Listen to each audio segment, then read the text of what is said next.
Nous vous proposons un tour d'horizon de l'actualité internationale. La gestion du conflit ukrainien par Donald Trump, depuis son retour à la présidence des États-Unis, a été un sujet de grande curiosité et de spéculation. Dès son entrée en fonction, Trump a montré une intention ferme de résoudre ce qu'il considère comme l'une des crises géopolitiques les plus urgentes du moment. Le lieutenant général à la retraite Keith Kellogg, nommé comme émissaire spécial pour l'Ukraine et la Russie, a été clair dès le début de l'année 2025. Lors d'une interview sur Fox News, il a révélé avoir un plan précis pour parvenir à une solution, affirmant « Je pense qu'ils parviendront à une solution soluble à court terme. Quand je dis à court terme, j'aimerais fixer un objectif au niveau personnel, au niveau professionnel. Je dirais que nous devrions fixer un délai de 100 jours. » Cette déclaration a mis en lumière une stratégie plus mesurée que les promesses initiales de Trump, qui avait précédemment affirmé pouvoir résoudre le conflit en 24 heures, une assertion jugée par beaucoup comme irréaliste. Historiquement, Trump avait promis pendant sa campagne de rétablir la paix en Ukraine dans les 24 heures suivant son investiture. Cette promesse, rapportée par le Wall Street Journal, contrastait fortement avec la réalité complexe du terrain. En réalité, ces déclarations se sont adoucies au fil du temps, évoquant plutôt quelques semaines pour atteindre la paix. Stephen Chang, son directeur de campagne, avait souligné en juillet dernier que l'une des priorités absolues de Trump serait de mettre rapidement fin à la guerre. Le président, désormais investi, a expliqué sa méthode lors d'une autre apparition sur Fox News. Il envisageait d'appeler directement Volodymyr Zelensky et Vladimir Poutine, avec qui il entretient de bonnes relations. Il a mentionné qu'il dirait à Zelensky « Ça suffit, tu dois conclure un marché » et à Poutine « Si tu ne conclus pas d'accord, nous allons donner beaucoup à l'Ukraine », note de la rédaction. Plus que ce qu'ils n'ont jamais reçu si nous le devons. Cette approche combinant la carotte et le bâton illustre bien le style de négociation de Trump.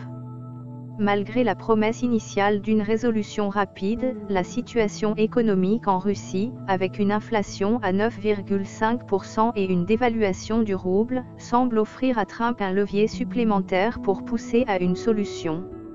Il a menacé de nouvelles sanctions économiques, tout en indiquant que des discussions avec Poutine étaient prévues.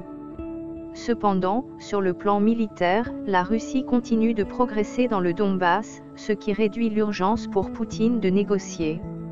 La Russie semble chercher plutôt une paix durable qu'une brève trêve, selon les mots de Poutine lors de ses félicitations à Trump. Les pertes humaines, estimées par Trump à près d'1 million de soldats russes et 700 000 Ukrainiens, contrastent avec les estimations occidentales mais soulignent l'ampleur du conflit. La stratégie de Trump semble aussi inclure une pression sur l'Ukraine en suspendant l'aide étrangère pour 3 mois, ce qui pourrait inciter Kiev à se montrer plus flexible dans les négociations.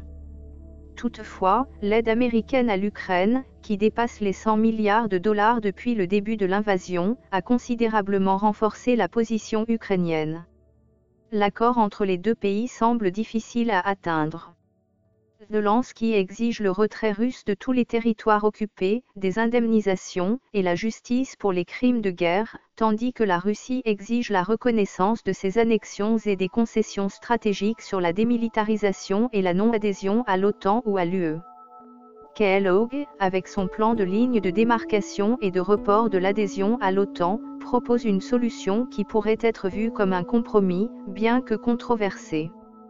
La vision de J.D. Vance, vice-président actuel, d'une zone démilitarisée sous surveillance européenne, montre une autre approche pour stabiliser la région sans offrir à l'Ukraine la sécurité qu'elle recherche via l'OTAN. En conclusion, la résolution du conflit ukrainien sous l'administration Trump semble reposer sur un mélange de diplomatie agressive, de pressions économiques et de menaces militaires, tout en naviguant dans les eaux tumultueuses des demandes et des attentes divergentes des deux belligérants. La capacité de Trump à transformer ses promesses en réalité reste à voir, dans un contexte où chaque jour supplémentaire de guerre renforce les positions nationalistes et les méfiances mutuelles.